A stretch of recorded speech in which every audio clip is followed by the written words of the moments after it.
Greetings and salutations, everyone. I hope everyone is still doing well. Wow, we are that much closer to tonight's live stream, 12 a.m. Eastern Standard Time, Saturday Nightmares, live from New York.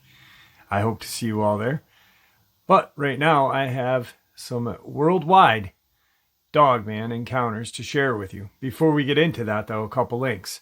As you know, I rely on Patreon, PayPal, channel membership, and the merch to help the channel to continue to grow and go. Links to Patreon, PayPal, and channel membership is in the description below. Merch displayed directly under the video. Also, Dogman Frightening Encounters, Volume 1 through 3, the audiobook versions. They were written and researched by Tom Lyons, narrated and produced by me, Jeff Nadolny. Those audiobooks are available on Audible, Amazon, and iTunes, links to which are also in the description as well. And finally, last but definitely not least, if you'd really like to help support this channel to continue to grow and go, simply subscribe. It doesn't cost a cent. Click that like button. Takes half a second. If you don't want to miss out on any of the informative uploads I put out daily, click that bell icon. And folks, please leave a comment. Why? Well, because all these things, they really do help this channel to continue to grow and go. And yes, folks, they definitely do matter. Now, everyone, I have taken far too much of your time. Let's jump in to tonight's second half, shall we? Today's first worldwide subscriber submission. Hello, Jeff. Here is my encounter. It was June of 1997. I had recently been released from the hospital due to my duodenal ulcer plus torn esophagus while projectile vomiting the blood, guts, and stomach acid, the damage done. Losing a third of my blood triggered a code blue in the hospital. Remember the paddles being applied, jolting me back to life. With heavy pollution in our sky affecting my health, I was invited by my friend to live in a small town of Oakville to help with the healing of my body. Oakville is situated on the shores of Lake Ontario between Toronto and Hamilton. During this time, I could barely drive my truck due to the excruciating pain of sitting down. Duodenal ulcer was developed in the small intestine. Sorry, Jeff, for being a long intro. It's part of the story. It is tantamount to the encounter taking place. Sunday. The time was midsummer June. On a late afternoon and Sunday, I had asked my friend if there was a place I could ride my giant brand mountain bike, like a trail course. The friend said, "Come along for the ride to the hardware store and we'll show a location of an old rock quarry now with a mountain bike trail." Strange, as we neared the site of the rock quarry, my sixth sense of intuition started going off the scale, saying to myself, "Great. Here we go again with an unknown high strangeness awaiting me." Monday. Started gingerly riding my mountain bike at around 3 in the afternoon to the old rock quarry. Tough going, feeling bumps along the way triggered excruciating pain, almost turned back twice after hitting a pothole or two. Finally, made it to the outer edge of the rock quarry where a long, narrow, rock-strewn pathway awaited. All sizes and shapes, making it impossible to ride. I dismount and walk the bike into a small/medium and large rock pathway for approximately 200 feet. Strange, the sixth sense of danger has subsided for the time being as I now take in the scenery of the rock quarry for the first time. I see a couple of dudes riding their mountain bikes on the trail's difficult section was on the left side of a stand of trees. In the middle was a small clearing with the shoreline straight ahead of Lake Ontario. To the right was another stand of trees with the easy trail for riding your mountain bike.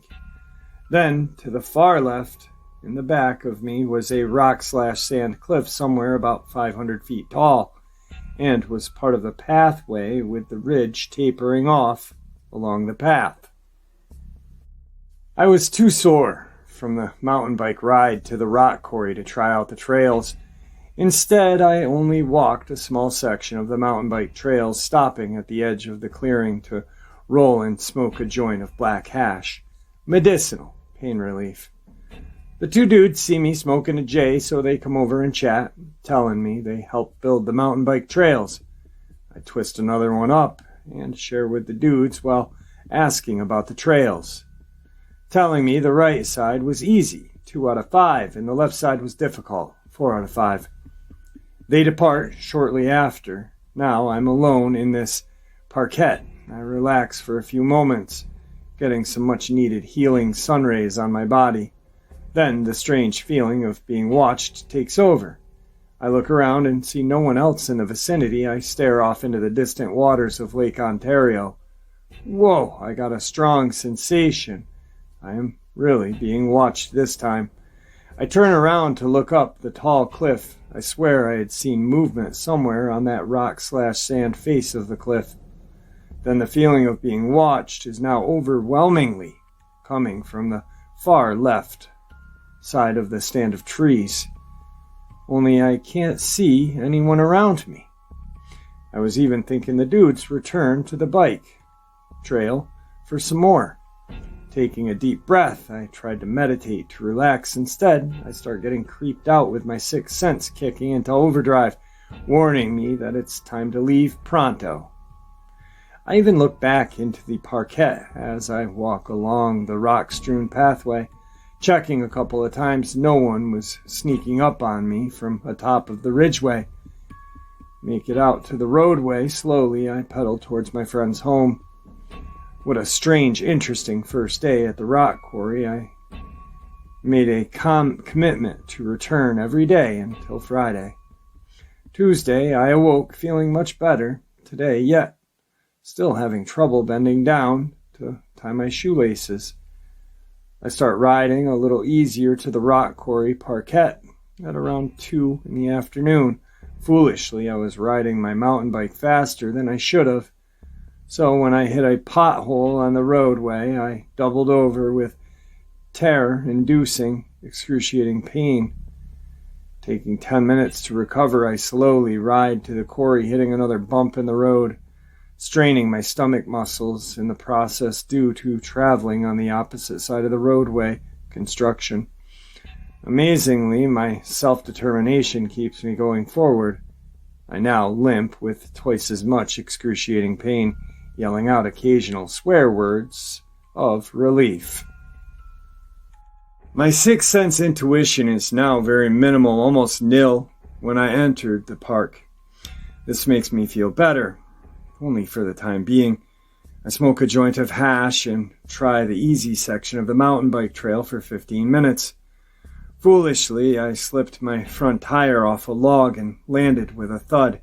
I cry out in pain as I hunch over my bike, making all kinds of noises like a wounded animal in regards to the pain. While hunched over, I need to tie my left shoelace, so I turn the sprocket to the top left pedal, starting to tie my shoe, when alarm bells start ringing in my head. Warning, warning. Over to the far left of the rocky shoreline, I see a creature scrambling full out, running bipedally, about roughly 20 miles an hour for 20 yards of distance in a straight path. At first, my thought was rummy, or derelict-type person with rough, disheveled clothing, standing tall, about 6'1", maybe 6'2" in height. Getting closer to my position, I am now able to distinguish it has a lanky build leaning forward as it is running, with its long arms down to its knees. Strange posture indeed to run like that, I'm thinking to myself. I now straighten up from my hunched over position on my bike, and in doing so catch this creature by surprise.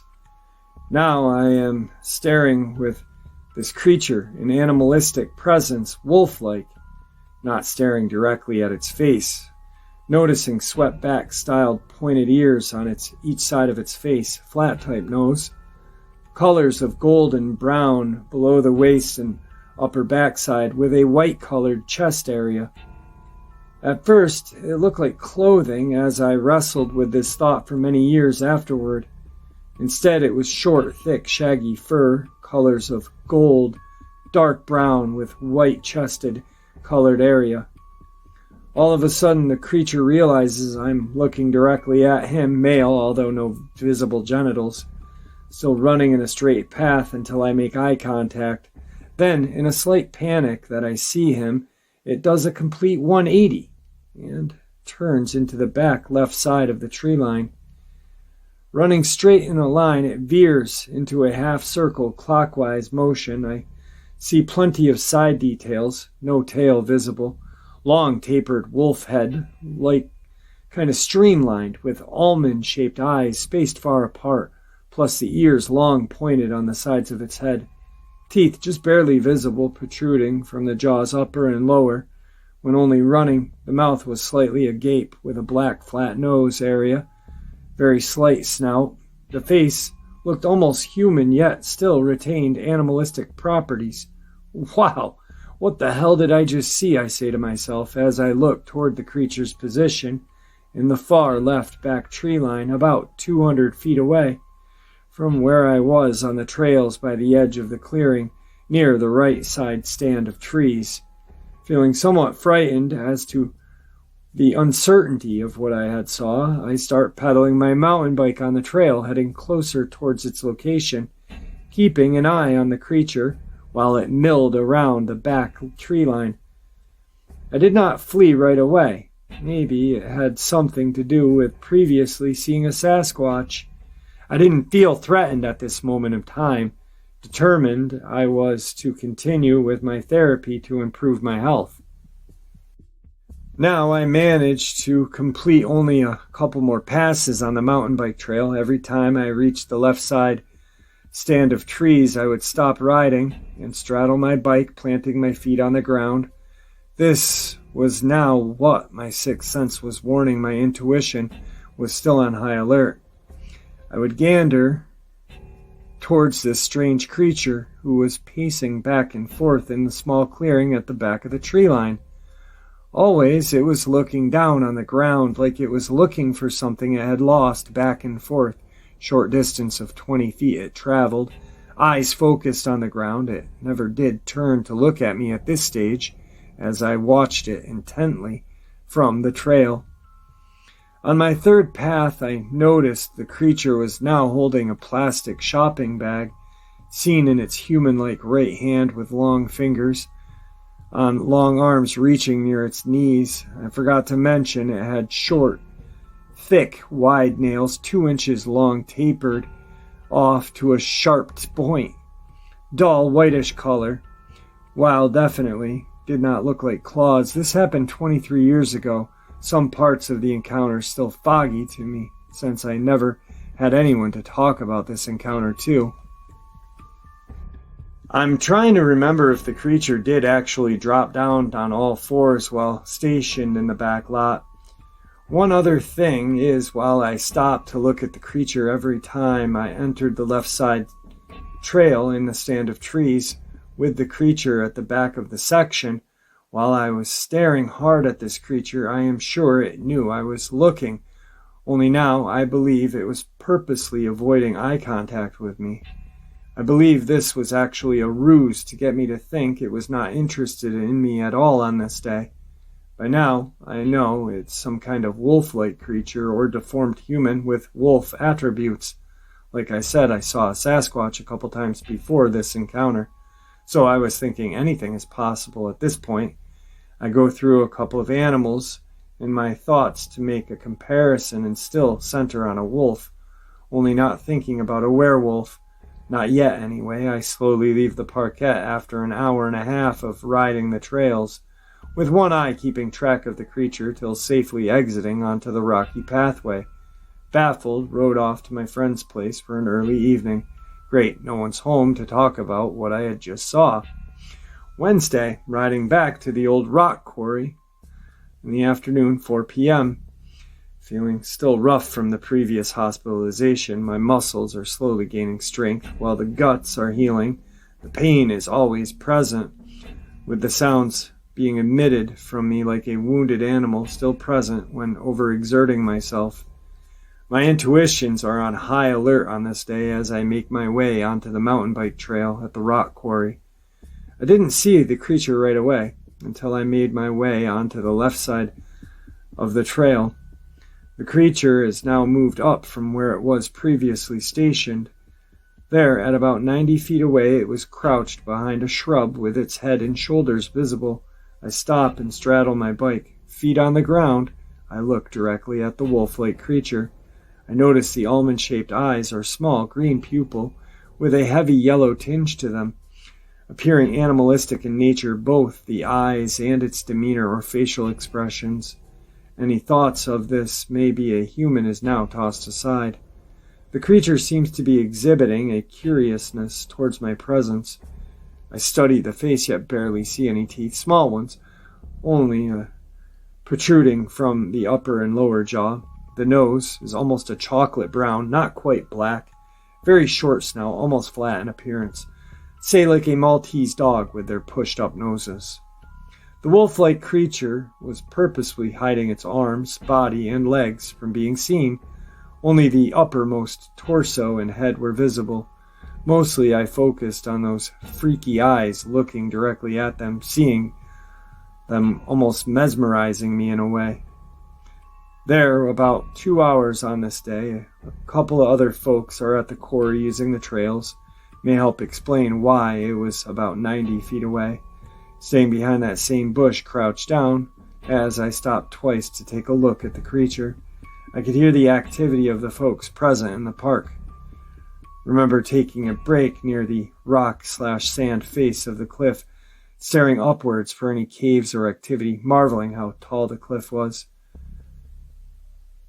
Noted on my last pass on the trail, stopping to see the creature, that it appeared to be too curious for my liking. Jeff, this is the part that has intrigued me. After Luke explained human-like behavioral and thinking, seemed like it was studying my posture and demeanor, with my sixth sense tingling away, almost slightly worried about the other people in the park, wondering if they were safe with this creature present, yet didn't see or notice the creature paying attention to the others. Only myself it was checking out. Still, I was uncertain now if these wolf-like creatures posed a threat. While I figured out this park or cliff in the back was its home, only one more day to go now for my mini therapy sessions before I head back to see my mom in Toronto. Starting to feel better as I enjoy the afternoon taking in the sights. I pass on forgoing another go on the trails. Instead, I twist up a joint and let the smoke carry me away in thought. My sixth sense is saying there is danger aplenty under this false guise of serenity. I walk my bike toward the rock-strewn pathway, while glancing back toward the creature's last position, seeing it staying put for the time being. Hitting the roadway, I finally ride off in the sunset. Thursday, last day of the encounter, I awoke this morning with throbbing pain coursing through my body, for I must have overexerted myself the day before. This is going to be a joint before I go and a couple of Percocets to dull the sharp pain. Super determined to complete my therapy sessions at the rock quarry, I slowly and painfully make my way to the easiest trail section. Once again, I find I am the only soul present on this day. Yeah, I did enjoy others also being present at the parquet. Well, the calm, peaceful serenity of being alone, allowing the full meditation to take effect, helping in calming one's nerves and mind in the process. One shall soon realize how important this mind over matter, matter over mind mantra was in the encounter, for it gave me a clarity needed to understand what was taking place. Today, I was slowly making it around the trail course. I didn't see the creature offhand at first. Only my intuition says otherwise. The sixth sense is pounding away in my skull, warning me there's something going on. I find myself now on the difficult trail section where the creature has been seen previously at 90 feet away. Well, big surprise, my intuition is right. On when I spot the wolf-like creature, now only a mere 30 feet away, I stop, straddle my bike, once again planting my feet in the ground. I look straight at this creature who is now only a hop, skip, and a jump away from me. Something different today. Previously exhibited behavior of curiosity has given way. Now there's a look of determination on the wolf-like creature's face. Yet it's still crouched down behind a different shrub this time. I strain to see its arms and legs, only catching slight glimpses. See, only full face this time. Something's not right, I say to myself as I cautiously watch the creature. When I slowly ride away, why did it move in so close, less than 30 feet away, and was awaiting my arrival to the quarry in this very spot, I ask myself. All right, now I make my way around the mountain bike trail course. Eventually, I am heading for another sighting with the wolf-like creature, albeit 30 feet away or less. I start approaching where I saw the creature last, and there it was, still waiting for me with a strange look on its face. This is now something totally different, a look and behavior being exhibited by this creature. This is the part where Luke helped explain that the creature was thinking with human-like qualities, like it was calculating an attack, if it can proceed or not. Right away I notice this changed behavioral trait, so I dismount off my bike by pushing it forward through my open legs. Cautiously, I place my mountain bike beside me on the right side so as to offer a shield-like effect between me and the wolf-like creature. Now, as I stand there, I look down to see several different sets of my footprints. What I suddenly realized is all of the creature's positions in this stand of trees have all along been cunningly planned, for they all lined up in a row. I didn't realize I was stopping in the exact same spot till now. Right away I look straight into its eyes of the wolf-like creature. There's a glint in its eyes, with a snarl on its jaw like it's getting ready to attack me.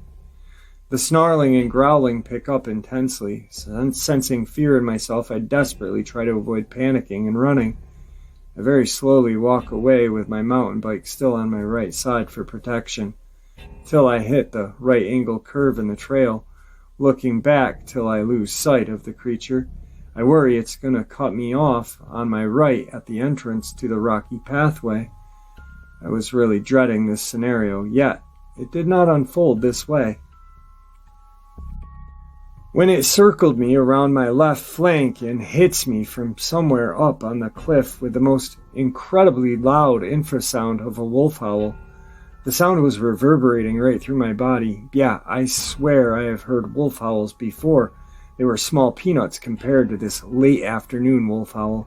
20-fold seemed how loud this was as I started onto the rocky pathway. I see a pair of guys heading towards me.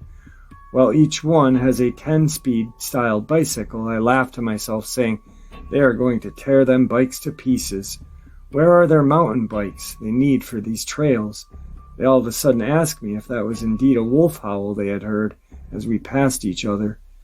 They entered the quarry, and me leaving about halfway mark on the rocky path. Yes, I say a second time to these guys with their 10-speed bikes.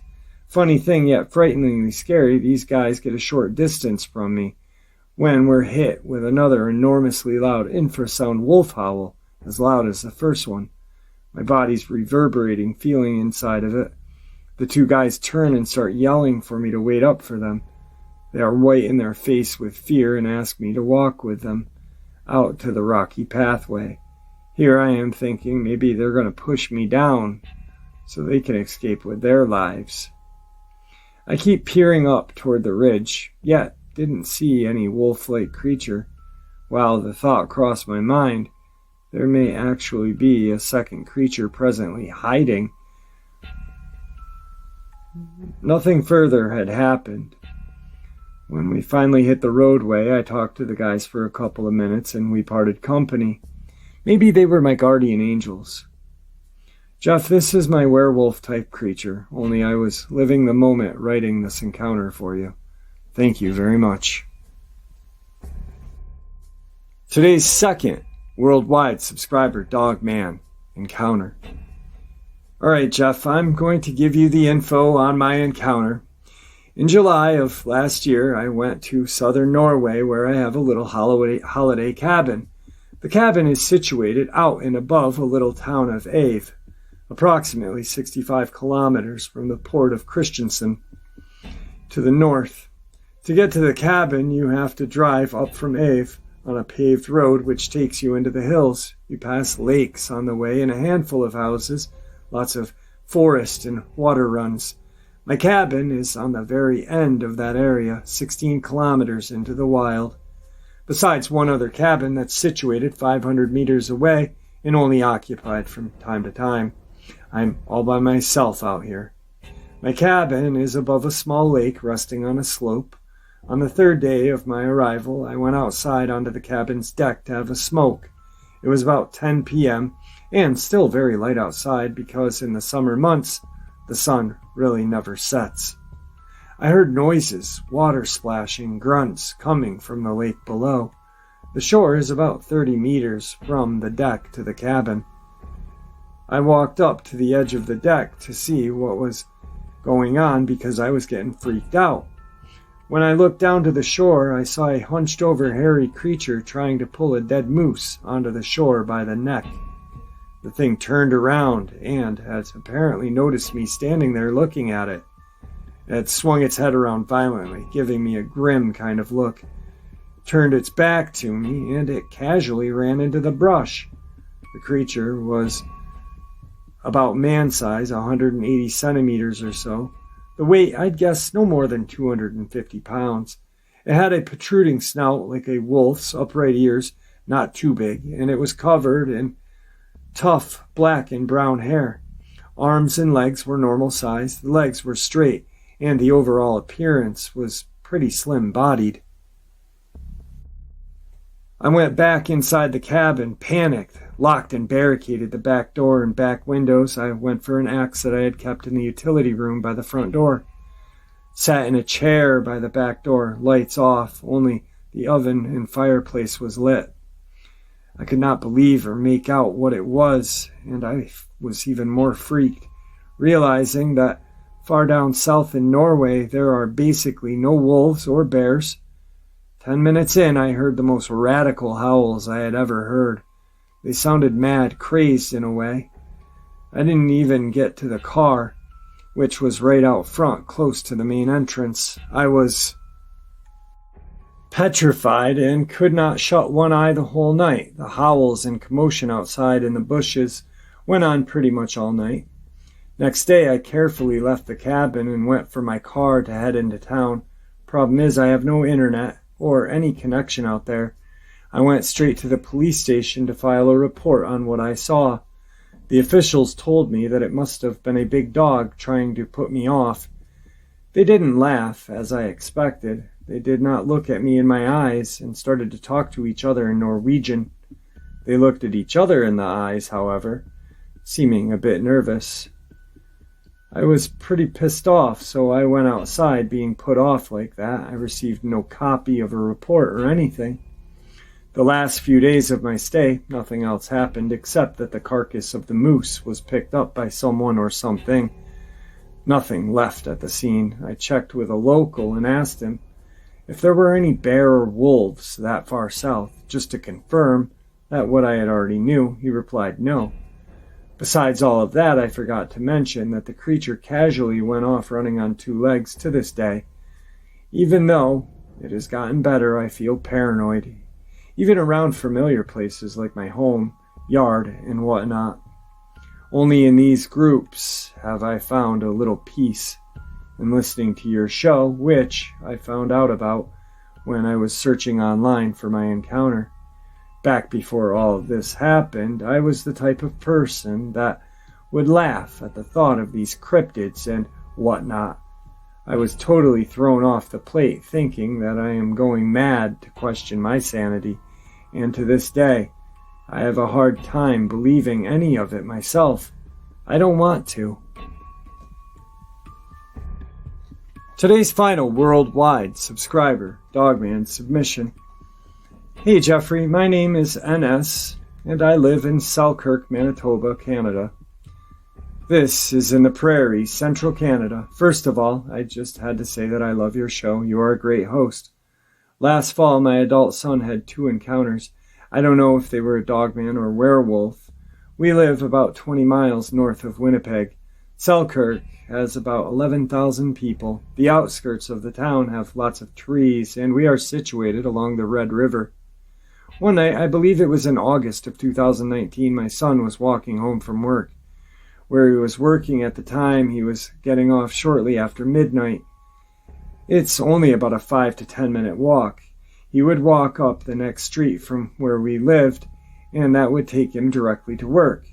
He came home after his shift shaking and upset. He said something followed him, but keeping behind the houses as he walked. It was tall, walking upright and strange looking. It gave him the creeps. My son's father is native Canadian, and my son said he felt like it was somehow connected to his Aboriginal culture. We have a large indigenous population here. About 2 months later, he again got off shortly after midnight and was going to meet his girlfriend, who lives on the other side of town, about 2.5 miles away. That part of town is much quieter. He met up with her for a little while, had a few drinks, and then was walking home around 2 a.m. He called me, kind of laughing. He said, "Mom, I must be drunk." I thought that was strange because I can tell that he's had too many. He doesn't drink too often. He sounded perfectly fine. I asked him why he thought that. He told me, "Well, I just passed a werewolf walking on the opposite side of the street of me." That's when I started doing research. I had never heard of a Dogman or thought werewolves could be real. Since it was dark, he didn't know if it had a tail or not. He said it was at least 7 feet or more. And it did not pay him any attention. It just kept walking. All right, folks, I hope you enjoyed this worldwide Dogman experience. Thank you for supporting this channel. Your support is what makes this channel continue to grow and go, and what makes it special. It is truly appreciated. Everyone, please stay safe, happy, healthy, and ever vigilant, keeping an eye on our children, our pets, our family, and friends. These creatures are real. They're out there, and they are dangerous. Share this information with the people you love and care about, and it may just help save their lives someday. Until next time, never stop asking questions. Never stop searching for answers, and God bless you all.